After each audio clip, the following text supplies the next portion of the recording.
One, man, you going crazy, man. One time for the rappers that switched the flow up in the same song, bro. Going crazy, man. Hey, what will I do, man? Another track. You want to explain something about that, bro? No, that's just BJ in Arizona. He from here, but he been in Arizona for a few years. He had came back. I like kidnapped him. So it was a couple people looking for him, but I had him in the studio. I took him around studio too. I had him for he was here about 3 days. I had him for like 2.5. He might was with his mama for about 4 hours. So I had set him down there. I made him play every song on his hard drive. And they had like 600 songs.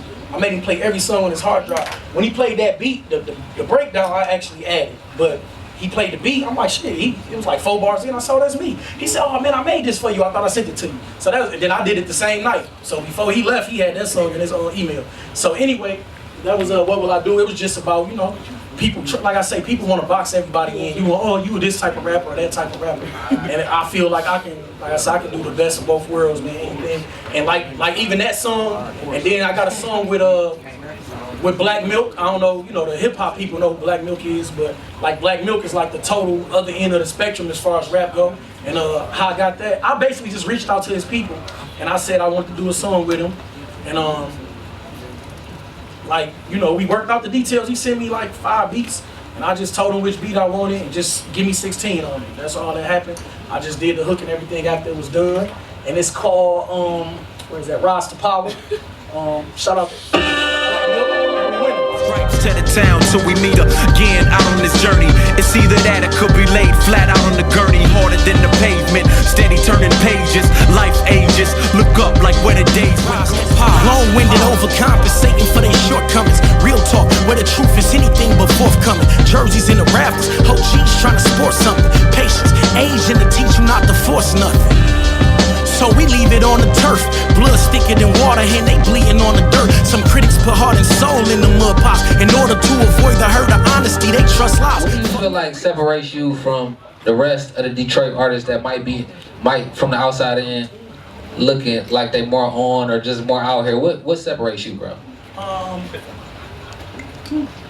To be honest, the work ethic, like everything is real. Like the work ethic, everything is real, and pretty much everything you see, anything that got gifted talent on is all me. You know what I'm saying? Not dogging nobody with a team or nothing, but I have to be a creative as far as an artist, and I have to take care of the business too.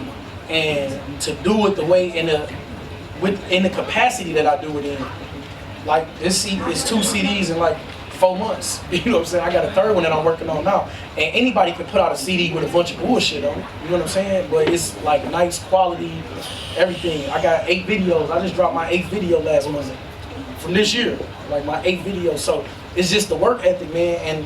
And you know, like I say, man, it's people who drop CDs and it's like, dude, every song sound the same. You know what I'm saying? You like, dude, every song from 1 to 15, it sound exactly the same.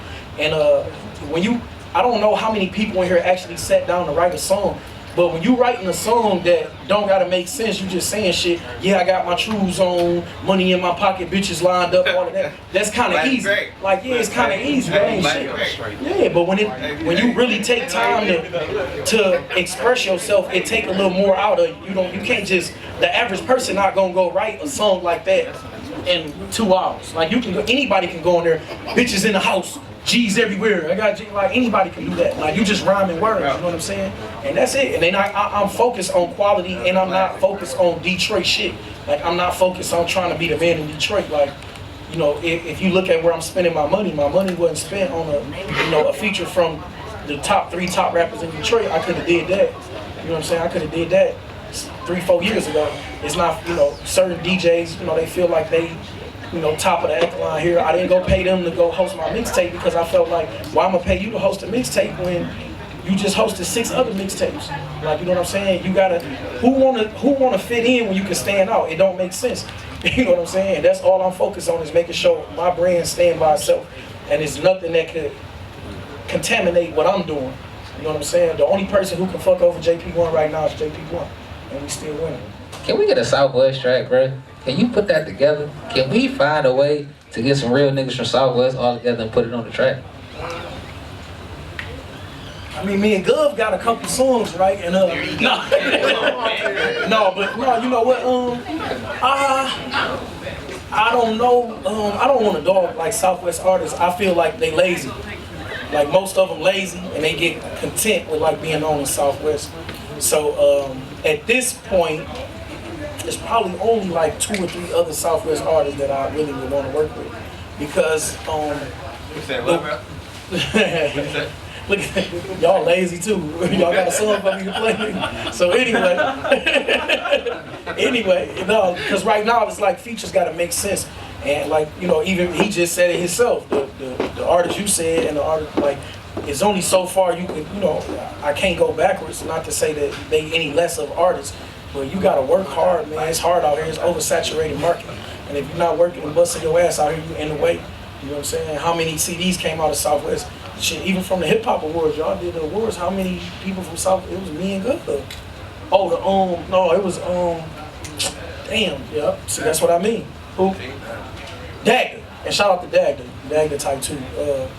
Yeah, it was Dagda, and it was the other little dudes was on. They had a what's the little dudes? The Life dudes. Star Life. I think they have they got a nomination. Yeah, but other than that, it's like me and Gov, like people out here working, and like them, I really don't work with that type of artist. You know what I'm saying? I heard some of their CD get mixed, and you wouldn't know the difference between 1 and 8. You know what I'm saying? So that's just being honest. You know what I'm saying? Then you can't give them advice because they smelling themselves. So you just got to stay out their way. You know what I mean? And that's sad, because in order for any type of movement, like we got to move as a unit. But without you wanting to take any type of advice, you know what I'm saying? It's like fuck it. So you feel like you got 100,000 views on YouTube, you the shit. I'm gonna let you do your thing. You know what I'm saying? So in the end, I'm gonna just do what I do. Fire Brimstone 3, working on bigger features, and I'll be on the road next month. And I'm gonna try to be on the road for the rest of my life. And we still winning. I'm gonna play and we still winning. I'm gonna play Hope Dreams, and then Living Life, and then we can get the hell up out of here. It's getting a little late. But Hope Dreams, it was a female I went to church with in an e-course at the International Gospel Center named Latoya Hart, and she could sing, and I asked her to come out and drop a hook for me, do something with me. And she was like, when? And I was like, whenever you free. She said, well, I'm free right now. And she came over, she was a little nervous or whatever, but I kept her down there for like 4 hours and made her get the shit right on my Ike Turner type shit. I ain't have to put no hands on her though. But that ain't my woman. I don't put no hands on nobody else's woman. No, you need to get killed. Listen, no, seriously though, she did her thing, man, and basically it was just a hook. And it was just a hook. And I just went and did my thing and sent it back to her later that day or like the next day or whatever. And it's good music, man. This the last song on the CD. And I made it the last song on the CD because it leave room for something. Like it make you want it, like, dang, it feel good. So I'm gonna play that. And then like I said, I'm gonna get into the first single, Living Life. And then y'all can take y'all CDs and go wherever y'all want to go. Y'all ain't gotta go home, but y'all gonna have to change. I'm just living life. I ain't touched the end, but I know what a quarter really like.